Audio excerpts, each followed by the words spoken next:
bottom. He got leapt as he was trying to place wards, and I believe he is going to die of 20 seconds for my prediction.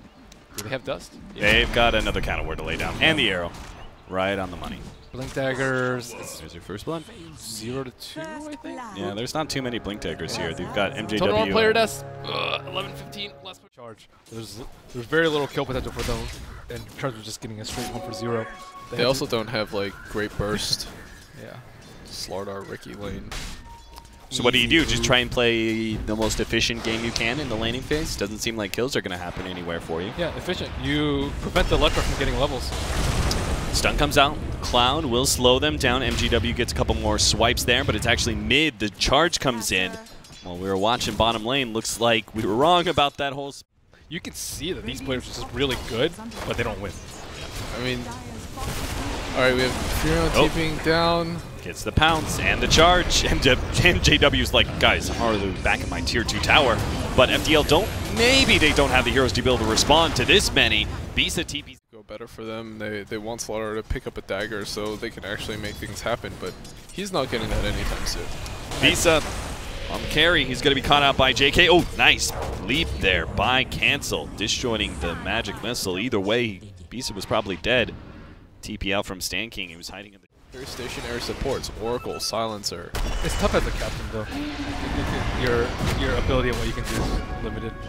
Charge comes in, trying to create the space for Moo to TP out. Did he taunt? Not going to make it, though. I think he did. I see the coins flying down. Yeah. Nice. Well played. But it seems like the Treants, too much for them to handle. Tier 1 tower still goes down. 0-4 caught by the dust. He's going to be scouted out by that arrow a little bit. Now the Sprout also used to scout him out. He's going to try and hide himself away in the trees, but won't be able to make it out alive. 747's rotation seems to be for naught. His spin unable to stop this push of compLexity's 4-man. As you mentioned before, they have just no playmakers. Like, no one can actually sit there and defend the tower. The best thing that they had was a jug, man. Try to spin in. Bisa not going to make it out. Quick bash out there from Z-Freak, and he's going to be able to get his level 6 just like the Warlock.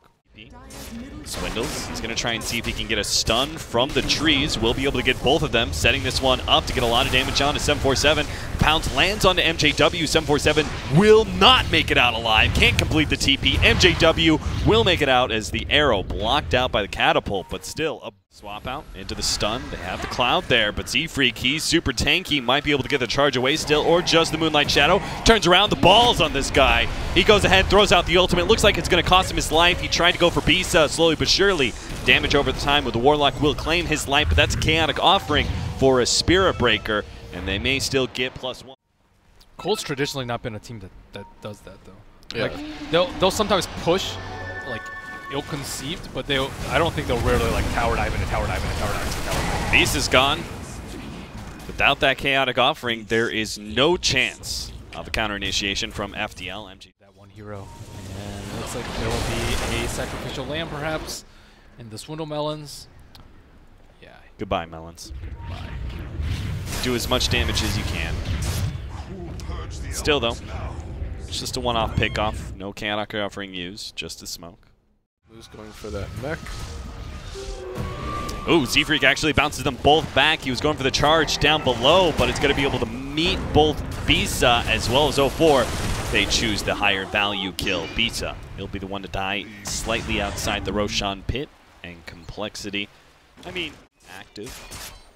The rest of compLexity is on their way. They still want to fight this one out. FDL, they're going to make the initiation on a Z-Freak. MJW realizes this may be a mistake. He bounces back, almost dies there. The magic damage not quite there. The right click still not enough. He gets caught by this route, managed to eat himself away. Melons dancing around there in the middle of all these heroes. Even if he does go down, his damage that he output on FDL is well worth his life. 4 go down on FDL's side for the 2 of compLexity. And Arrow seeking the Slardar, the last remaining member of FDL. Won't be able to find him. Still, compLexity will gain a lot of ground here, claiming more and more objectives. Never mind, JK still got the Slardar. That is a team wipe.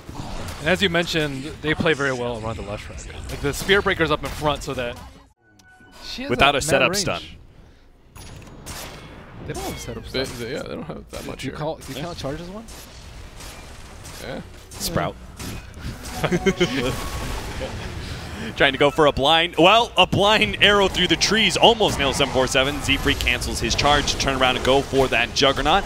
Throwing everything they can at that carry. They block him out with a Sprout. They'll turn on MGW, realizing he is a bit more manageable. Beast is up next, deep into the tier 4 towers. JK goes for the dive. He's got the Aegis. Nice swap out there, but Bisa, ultimately, there is nothing he can do to stop his own death from occurring. FDL, they just crumble. And sure enough, they call the GG. compLexity easily 2-0ing FDL. Onward to the winner bracket finals. That's right. We got losers bracket coming up. Well, for compLexity. compLexity will move forward to face up against